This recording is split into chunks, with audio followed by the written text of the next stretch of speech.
क्योंकि लोग सच बोलने से डरते हैं। उनको पता है सच बोलने के बाद ये ताकतें आप लोगों को मरवा देंगी। लेकिन मेरा मानना यह है, इंसान जब तक जीवित है उसको सच ही बोलना चाहिए, मौत कल आती चाहे आज आ जाए।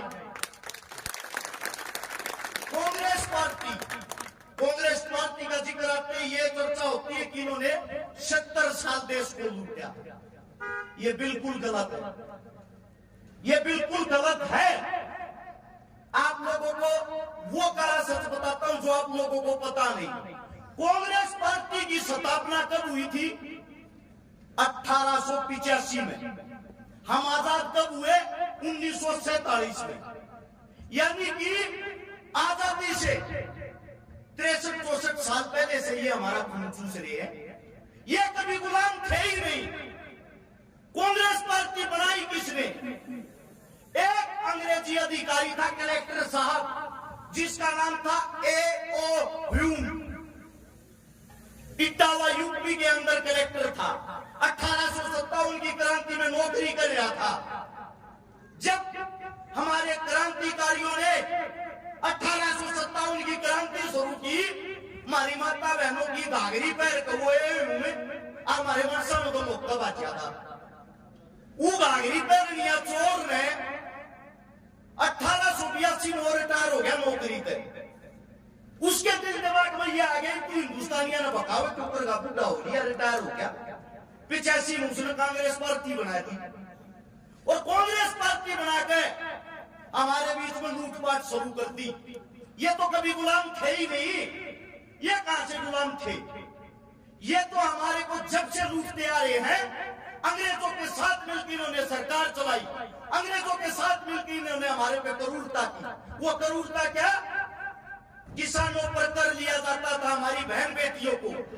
इस सभा में बताते हुए शर्म आती है, जब हम कर देने से मना कर देते थे, कर देने के लिए हमारी औकात नहीं होती थी, हमारी बहन बेटियों को हमारी आंखों के सामने नग्न अवस्था में करके ये क्रूर हत्यारे अंग्रेज कोड़े मारते थे, कोड़े।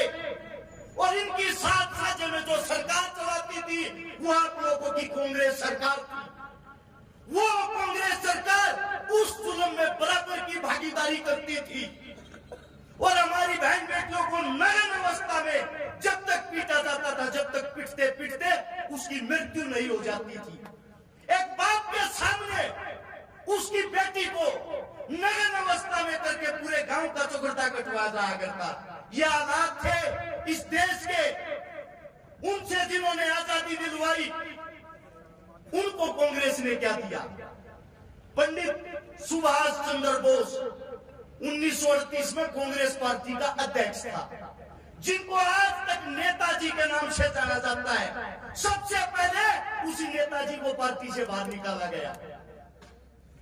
1947 में जब हम आजाद हुए, जिन्होंने हमारा संविधान लिखा, बाबा साहब भीमराव अम्बेडकर। आप लोगों को बता देता हूं, जब नेहरू ने मंत्रियों की लिस्ट बनाई उसमें बाबा साहब का नाम नहीं था। गांधी ने पूछा, अरे बाबा साहब का नाम क्यों नहीं लिखा? कैसी बात करते हो, वो दलित है, उसका नाम लिखेंगे मंत्री पद में। जब गांधी ने कहा, अरे मूर्ख, तेरे को असली औकात का नहीं पता, हिंदुस्तान के अंदर 65% जनता दलितों की है, दलित इस देश के असली राजा है। अगर उन्होंने विरोध कर दिया, कहां से सरकार चलाएगा? तब डरते हुए इंसान ने बाबा साहब का नाम लिखा और उसको न्याय मंत्री बनाया गया। इन्होंने हर चीज के साथ समझौता किया, समझौते से सरकार चलाई। ये है कांग्रेस की हकीकत। फिर इसके बाद आती है आपकी भारतीय जनता पार्टी। उसको भारतीय जनता पार्टी ना कहते हुए भारतीय जुमला पार्टी कह सकते हो। उन लोगों ने क्या किया? उन्होंने देखा कि आप लोग एक हिंदुत्व का नया मुद्दा पकड़ लो, भाई को भाई से लड़वा दो।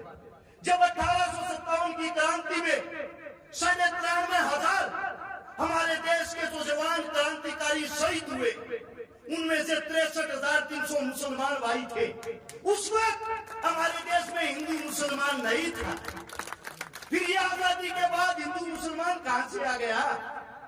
आपके बीच में लेके आई भारतीय जनता पार्टी। उसकी हकीकत क्या है?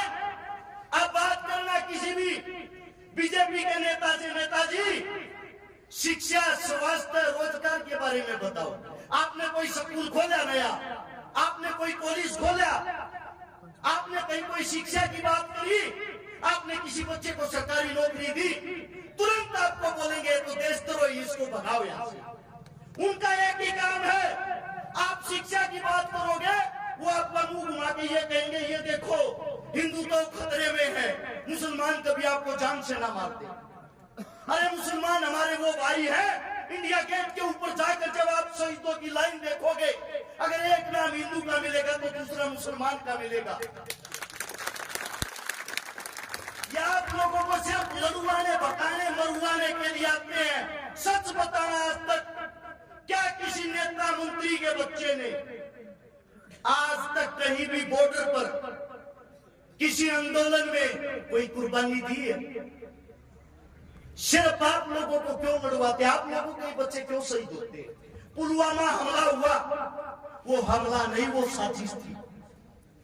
जो वहां के उस टाइम के चीफ थे श्री सत्यपाल मलिक जी, चीख चीख कर कह रहे हैं वो हमला नहीं, वो साजिश थी। उसी वक्त उन्होंने मोदी साहब को कहा, मोदी साहब ये हमला नहीं, ये साजिश है। उसने बोला चुप होके बैठ जा और ना तेरे को भी मरवा देंगे। और इनके अभी न्यू मेवात के अंदर हिंदू मुसलमान करवाया गया, वो तो आप जैसे बुद्धिजीवियों ने कामयाब नहीं होने दिया, वरना वहां भी खून की नदियां बहा देते ये लोग। इनकी लड़ाई, इनका भोजन सिर्फ और हिंदू मुसलमानी से ज्यादा कुछ नहीं। इस वीडियो को सेव रख लेना, आप लोगों को बता देता हूँ। इनका कोई भरोसा नहीं, चुनाव जीतने के चक्कर में क्या पता कौन से मंदिर पे अपने आप ही बम बगाकर ये बोल देंगे मुसलमानों ने हमला किया। ये है हिंदू और मुसलमानों को भगाने का, बकलाने का तरीका। ये तो थी कांग्रेस और बीजेपी।